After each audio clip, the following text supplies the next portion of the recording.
नमस्कार दोस्तों, स्वागत है मेरे इस चैनल एलिक्सर एकेडमी पर। दोस्तों, आज की इस वीडियो में हम लोग बात करेंगे बीएड फर्स्ट ईयर के पेपर 3 लर्निंग एंड टीचिंग के बारे में। लर्निंग एंड टीचिंग का ये लेक्चर नंबर 9 है। इस वीडियो का सब्जेक्ट है कॉजेज ऑफ इंडिविजुअल डिफरेंसेस, यानी कि अलग अलग लोगों में जो अंतर पाया जाता है उसके क्या कारण हैं। तो चलिए देखते हैं इसे।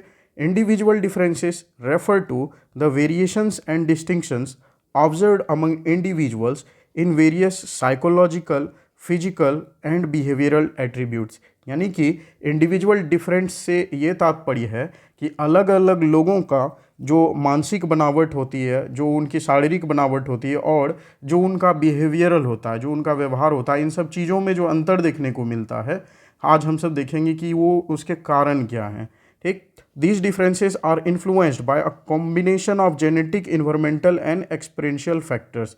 तो ये जो अंतर पाए जाते हैं लोगों में, उनकी मानसिकता में अलग अलग प्रकार की सोच होती है, अलग अलग प्रकार के लोगों की, उनकी शारीरिक बनावट तो ऑब्वियसली अलग होती ही है। और इन सब चीज़ों के कारण क्या, लोग व्यवहार भी अलग अलग तरह से करते हैं, इसके कारण कई हैं। एक तो जेनेटिक फैक्टर है इसका, दूसरा इन्वायरमेंटल फैक्टर भी, और तीसरा एक्सपीरियंशियल फैक्टर है। तो आज इसी चीज़ों को हम सब डिटेल में चर्चा करेंगे। तो चलिए देखते हैं कि कुछ कॉजेज़ और टाइप्स क्या है। सबसे पहला है genetic factor. Many individual differences can be attributed to genetic factors. तो बहुत सारे जो अंतर होते हैं लोगों में, वो उनकी जेनेटिक में अंतर होने की वजह से है, यानी सभी लोगों की जीन्स एक जैसे नहीं है। Genes play significant role in determining physical traits such as height, eye colour and hair colour. तो लोगों की हाइट कितनी है, उनकी आंखों का कलर कैसा है, बाल का रंग कैसा है, उनकी स्किन का कलर कैसा होता है, ये सब कुछ उनके पेरेंट्स से बच्चों में जो जीन आते हैं उस पर निर्भर करता है ये सारी चीज़ें। They also contribute to personality traits, intelligence and cognitive abilities. यानी कि जेनेटिक फैक्टर ही इस बात में, मतलब जो लोगों की इंटेलिजेंस में अंतर होता है, लोगों की कॉग्निटिव एबिलिटीज़ में जो अंतर होता है, इसके लिए भी जेनेटिक फैक्टर ही रिस्पॉन्सिबल है। Genetic differences arise from variations in DNA sequences inherited from parents. और ये जेनेटिक डिफरेंसेस इसलिए आते हैं क्योंकि पेरेंट्स से जो जीन ट्रांसमिट होते हैं उसमें अंतर होता है, उन डीएनए की सीक्वेंस में अंतर होता है, जिसकी वजह से बहुत सारे बदलाव देखने को मिलते हैं अलग अलग बच्चों में। फिर है environmental factors. The environment in which an individual grows up can have a profound impact on their development and individual differences. यानी कि जिस पर्यावरण में, जिस वातावरण में बच्चों का पालन पोषण किया जाता है, उस वातावरण का भी बहुत ज़्यादा गहरा असर पड़ता है। Factors such as socio economic status, family upbringing, cultural background, education, and exposure to different experiences can shape an individual's behavior, beliefs, values and skills। ये भी बात सही है कि सोशियो इकोनॉमिक स्टेटस जैसा है, सामाजिक आर्थिक परिस्थिति, जिस परिवार में बच्चा जन्म लेता है, अगर गरीब परिवार में पैदा होता है तो वहाँ पर उसका असर देखने को मिलेगा। अगर किसी धनी परिवार में बच्चा पैदा होता है तो फिर उसका पालन पोषण थोड़ा अलग तरह से किया जाता है, जिससे कि आप देखोगे कि असर पड़ता है, उसके हर चीज़ पर असर होता है। किस कल्चर में परवरिश की जा रही है बच्चे की, उसे कैसी शिक्षा दी जा रही है, और बच्चा कैसी कैसी चीज़ों को सीखता है, इन सब चीज़ों के वजह से बच्चे की जो बिहेवियर है, जो बिलीफ, वैल्यू और जो स्किल्स है, वो सब प्रभावित होते हैं। फिर है biological factors. Individual differences can also be influenced by biological factors including differences in brain structure and functioning. तो बायोलॉजिकल फंक्शन, जो किसी व्यक्ति का जो शारीरिक अपना संरचना है, उसका भी एक बड़ा असर पड़ता है व्यक्ति के व्यक्तित्व पर। Variation in neurotransmitter levels, hormone production and psychological process can contribute to differences in behaviour, temperament and cognitive abilities. यानी कि किसी व्यक्ति की जो अंदरूनी बनावट है, किस तरह से उसका ब्रेन काम कर रहा है, ठीक, और उसके बॉडी में जितनी हार्मोन बननी चाहिए उतना बन रहा है या नहीं बन रहा है, इन सारी चीज़ों का असर पड़ता है उस व्यक्ति के बिहेवियर पर, उसके टेम्परामेंट पर, उसके मूड पर, और साथ ही साथ उसकी बुद्धि की काबिलियत पर भी इसका असर पड़ता है।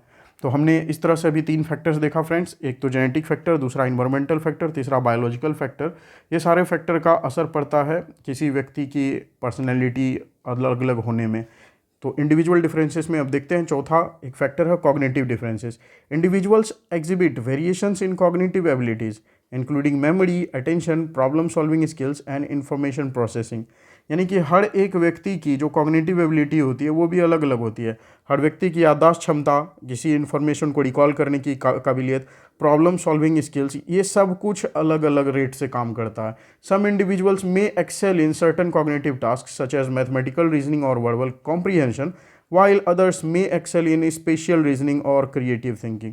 तो अलग अलग प्रकार से लोग अलग अलग तरह की काम करते हैं। तो कॉग्निटिव टास्क सबका एक जैसा नहीं होता है। कुछ लोग मैथमेटिक्स में बहुत ही अच्छे हो सकते हैं, कोई बातचीत करने में बहुत ही अच्छे होते हैं, ठीक। तो किसी को और भी दूसरी स्किल उनकी बेहतर होती है, किसी की क्रिएटिव थिंकिंग अच्छी होती है।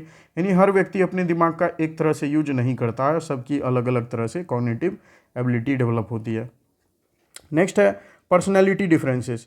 Personality traits encompass during patterns of thoughts, feelings and behaviors that distinguish individual from one another। तो पर्सनैलिटी ट्रेट्स यानी कि लोगों की जो पर्सनैलिटी के जो लक्षण हैं उसका पैटर्न भी, लोगों के सोच का स्टाइल, लोगों की फीलिंग, उनकी बिहेवियर, ये भी एक जैसी नहीं होते, ये भी लोगों को एक दूसरे से अलग करती है। These traits such as extraversion, agreeableness, conscientiousness, openness to experience and emotional stability can significantly differ one individual and impact their behavior and interaction with the others। यानी कि देखिए पर्सनालिटी क्या है, इसके बारे में हमने पहले चर्चा कर रखी है किसी वीडियो में, और हम यहाँ पर भी देखेंगे। देखिए लोगों की जो पर्सनैलिटी होती है, जो एक्स्ट्रावर्जन, जैसे एक्स्ट्रावर्जन पर्सनैलिटी वाले लोग बहुत ज़्यादा बोलते हैं, कहीं भी अगर वो बैठेंगे तो वो चुप नहीं बैठते हैं, बस हमेशा बोलते ही रहते हैं। एग्रीएबलनेस, ऐसे लोग होते हैं जिनकी पर्सनैलिटी है कि वो बाकी लोगों के साथ सहमत होते हैं हर विचार में, ठीक। कॉन्शियसनेस मीन्स लोगों की अपनी अंतरात्मा जगी हुई रहती है, उनका ज़मीर जिंदा रहता है, वो बेईमान नहीं होते हैं। ओपननेस टू एक्सपीरियंस, यानी कुछ लोग होते हैं जो कि अपनी बातों को खुल करके बोलते हैं, ये भी उनकी एक पर्सनैलिटी है। और इमोशनल स्टेबिलिटी, कुछ लोग इमोशनली स्टेबल होते हैं, अपने इमोशन को कंट्रोल करना जानते हैं, कुछ लोग इमोशनली अनस्टेबल होते हैं।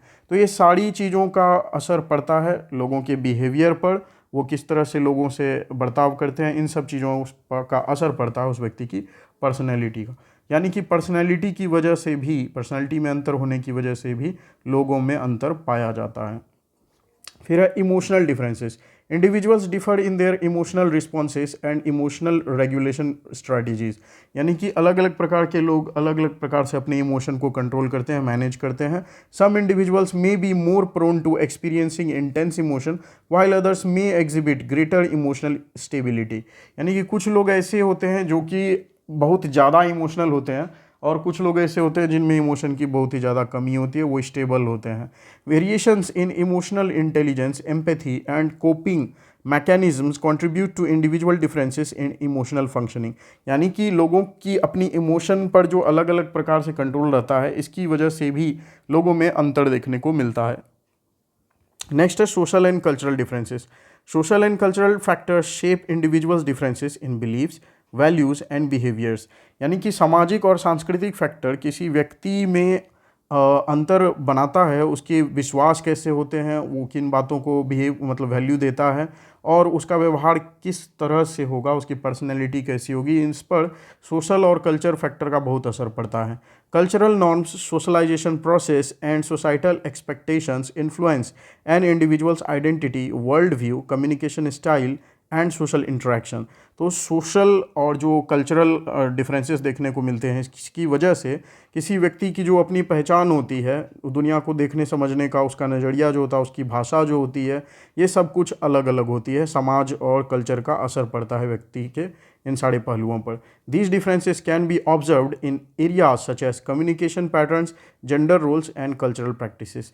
तो समाज और संस्कृति का जो असर पड़ता है लोगों की पर्सनैलिटी पर, आप उनकी कम्युनिकेशन स्किल्स, वो किस तरह से बात कर रहे हैं, किस भाषा में बात कर रहे हैं, इससे आप पता कर पाओगे लोग अलग अलग कल्चर के हैं। जेंडर रोल्स, हर सोसाइटी हर कल्चर में जेंडर का कुछ अलग अलग रोल है, मेल और फीमेल को अलग अलग तरह से एसोसिएट किया जाता है, ठीक। यानी कि फीमेल को अक्सर घरेलू काम दिया जाता है और मेल का काम रहता है जो बाहर का काम है, घर से वो सब काम करना।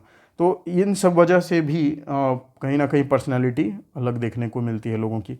नेक्स्ट है physical differences. Individual differences in physical attributes are evident in characteristics such as height, weight, body shape and physical abilities। तो अब देखिए शारीरिक संरचना तो ऑब्वियस है, बहुत सारे लोगों की अलग अलग होती ही है, यहाँ तक कि जुड़वा बच्चे भी सेम टू सेम 100% नहीं होते हैं, उनकी भी हाइट, वेट और बॉडी शेप, इन सब में अंतर होता है, चेहरा सबका अलग अलग होता है। बॉडी डिज़ाइंस भी एक जैसे सबके नहीं होते हैं। So factors like genetics, nutrition, exercise and overall health contribute to these variations. तो फिजिकल डिफरेंसेस लोगों में होने की वजह क्या क्या है? पहला तो जेनेटिक फैक्टर, दूसरा खाना पीना जैसा मिलता है, न्यूट्रिशन अगर वो भी अलग अलग टाइप का है तो शारीरिक बनावट अलग अलग होगी। फिर एक्सरसाइज करना, एक्सरसाइज नहीं करना, इससे भी फ़र्क पड़ता है शरीर पर। और ओवरऑल हेल्थ कैसी है शरीर की, इन सब चीज़ों से फ़र्क पड़ता है कि कोई व्यक्ति की पर्सनालिटी कैसी है। It is important to note that individual differences are complex and multifaceted arising from a combination of these factors and their interactions. तो ये बहुत ही ध्यान देने लायक बात है कि लोगों में जो अंतर होता है वो किसी एक वजह से नहीं है, इसके कई सारे कारण हैं।